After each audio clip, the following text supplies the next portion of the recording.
Goeiedag vriende en welkom by hierdie reeks getiteld Die aksiebelaaide evangelie van Markus. Welkom by hierdie lesing uit die boek Markus uit en voor ons begin, kom ons sluit ons oë. Here, ons dankie dat ons weer die woord kan oopmaak, daaruit kan leer, meer van U kan leer. En dit is my gebed dat U ons sal lei in hierdie studie in Jesus se naam. Amen. So gister se lesing, die vorige lesing, het ons gekyk na die identiteit van Jesus, hoe dit bevestig is as die Seun van God. En steeds is ons besig om te sien hoe Markus hierdie evangelie van hom inlei. So steeds is die inleiding nog nie verby nie. Markus skryf nou oor die sending van Jesus as die Seun van God. En die eerste punt wat hy uitlig, is die boodskap waarmee Jesus gekom het. Hierdie boodskap van Jesus was baie dieselfde as die van Johannes die Doper, maar Jesus gee dit baie meer duidelik. En nadat Johannes oorgelewer was, het Jesus in Galilea gekom en die evangelie van die koninkryk van God verkondig en gesê: Die tyd is vervul en die koninkryk van God het naby gekom. Bekeer julle en glo die evangelie. Waar Johannes se prediking baie meer soos die Ou Testamentiese prediking gefokus het op die ophou van slegte dinge doen en die begin van goeie dinge doen, bring Jesus 'n nuwe dinamika. Hy verkondig die evangelie, die goeie nuus. En hy maak 'n paar punte oor hierdie boodskap van hom. Hy sê eerstens dat die goeie nuus kom op die regte tyd. Hy sê die tyd is vervul. Vir die mensdom wat al duisende jare gewag het, vir die Messias, die verlosser, was hierdie goeie nuus op die regte tyd. Die tyd is hier. Hy sê ook dat die goeie nuus is beskikbaar.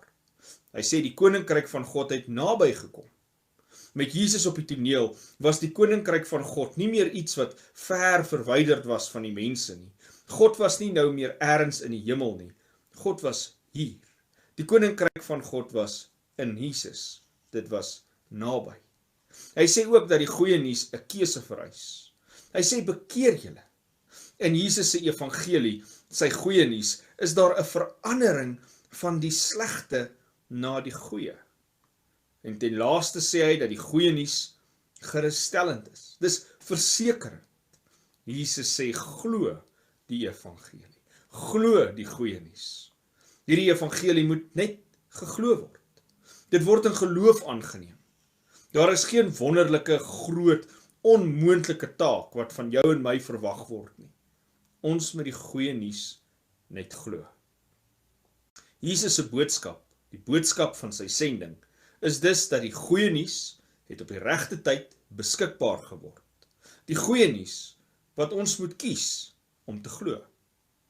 Die tweede punt oor Jesus se sending wat Markus maak, gaan oor Jesus se werktye vir sy sending. Jesus het nie net met 'n boodskap gekom nie, hy het ook werktye in plek kom sit om hierdie sending te vervul. En daardie werktye was niemand anders as die disippels nie. Die eerste disippels, Petrus en Andreas, word langs die see van Galilea geroep, waar hulle as vissermanne gewerk het. En Jesus sê vir hulle: Kom agter my aan, en ek sal maak dat julle vissers van mense word. In hierdie eenvoudige roepingstelling van Jesus, maak Jesus eintlik 'n paar dinge baie duidelik, wat hy graag in sy disippels wil sien. Eerstens, hy wil volkome vertroue sien. Toe hy sê, volg my, het Petrus en Andreas nie 'n idee gehad waarheen hulle hom sou volg nie, maar hulle het hom vertrou. Hy wil volgelinge hê wat leerbaar is. Toe hy sê, ek sal julle vissers van mense maak, moes hulle bereid wees om te leer hoe om vissers van mense te wees. Hulle het geweet hoe om vis in die see van Galilea te vang, maar dit was nodig dat hy hulle vissers van mense moes maak. 'n Volgeling van Jesus moet bereid wees om te leer, moet 'n leergierige gees hê. En derdens wil hy doelgerigte disippels hê. Hulle moes weet daar was 'n verwagting op hulle. Hulle was nie sommer net tussen niks en nêrens in 'n sending ingetrek nie. Nee, daardie verwagting wat hy van hulle gehad het, was dat hulle mense moes bereik met die goeie nuus. Hulle moes vissers van mense wees.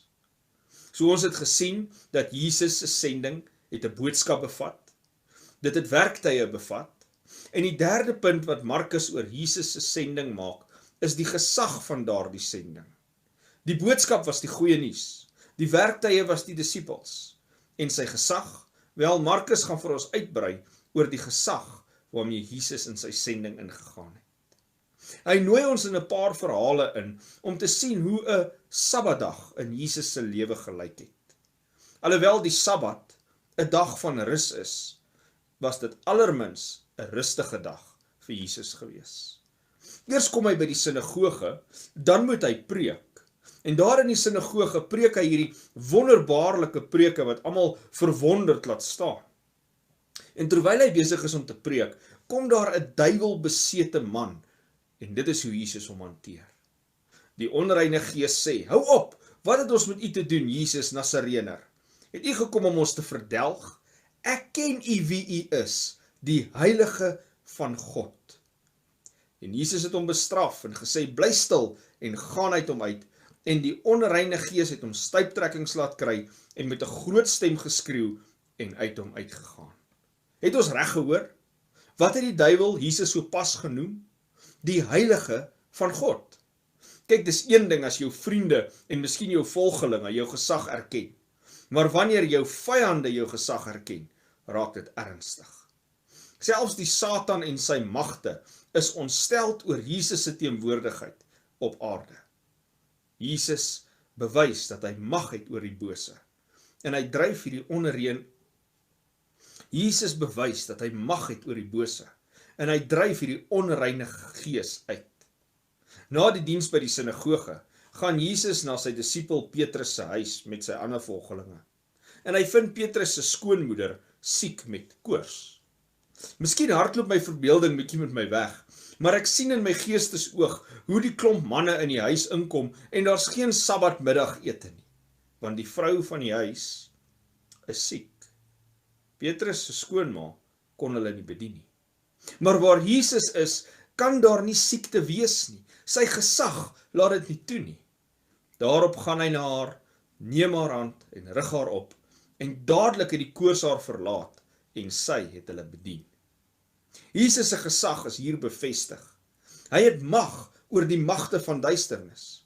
Hy het mag oor die bose geeste, soos hy hulle uitdryf, maar hy het ook mag oor die gevolge van boosheid, daardie siekte van Petrus se skoonmoeder. Ten laaste wys Markus vir ons waar Jesus sy sending uitgeleef het. Die volgende vers is belangrik om na op te let, oor hoe Jesus homself voorberei vir sy sending. En vroeg in die môre, nog diep in die nag, het hy opgestaan en uitgegaan en na 'n eensame plek vertrek en daar gebid. Jesus het geweet dat 'n daaglikse koneksie met sy Vader nodig is om die magte van duisternis teen te werk. Hy het geweet dat hy nie op homself in sy menslikheid kon steun nie. Hoeveel te meer het ek en jy nie daardie koneksie met God nodig in ons sending as vissers van mense nie. Hoeveel te meer moet ek en jy nie tyd maak om daardie koneksie met God te ontwikkel en te bou en te groei nie. Maar die fokus van hierdie teks is waar Jesus sê, laat ons na die naburige dorpe gaan, sodat ek ook daar kan preek, want daarvoor het ek uitgegaan. Jesus se sending was een van uitgaan. Alhoewel hy homself afgesonder het vir voorbereiding, is sy sending saamgevat in die een sin, laat ons na die naburige dorpe gaan. As disippels van Jesus, is ons sending ook een van naburigheid. Naburige mense, naburige buurte, naburige dorpe, waar ook al, ons moet ander bereik. Ons moet hulle langs ons bereik met die goeie nuusboodskap. Ten slotte is dit dalk 'n goeie tyd om te kyk na Markus se gebruik van die woord dadelik. Deur hierdie boek gaan ons dit gereeld raak lees. In hierdie eerste hoofstuk al gebruik Markus die woord dadelik 11 keer. Dinge gebeur vinnig volgens Markus. En ons kan seker aanvoer dat dit miskien net 'n gewoonte woord was vir Markus, soos baie van ons gewoonte woorde het.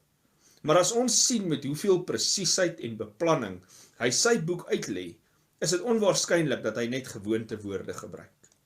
Markus wil vir ons iets vertel met sy gebruik van die woord dadelik. Jesus se sending is dringend. Dit gebeur nie voetslepend nie. Dit gebeur nie stadig nie. Jesus beweeg. Hy doen dinge en hy doen dit met mening. Die vraag is nogal, hoe dringend en met hoeveel mening laat ek Jesus toe om in my lewe te werk? So, om hierdie volgelaaide lesing op te som, kan ons die volgende sê. Die sending van Jesus is sy boodskap. Die boodskap van die goeie nuus of die evangelie. Die werktuie van hierdie sending is die disippels. Dis jy en ek. Daarmee saam met Jesus volkome mag oor die bose en hy heers oor die magte van duisternis. En hierdie vinnige, aksiebelaaide, dadelike sending dryf Jesus om nabuurig te gaan. Sal jy en ek ook sy sending in ons lewe aanvaar? Sal jy en ek ook vissers van mense saam met hom wees? Sal ons getuies wees, manne en vroue van aksie, wat vertel dat Jesus die goeie nuus is? Kom ons bid saam. Ons dankie Here, dat ons deel kan wees van hierdie sending. 'n Sending wat gestuur is na die nabuuriges, hulle om ons, hierdie wêreld. En help ons om die boodskap van die goeie nuus te bring, dat Jesus gekom het, sodat ons gered kan wees. Ons bid dit in Jesus se naam. Amen.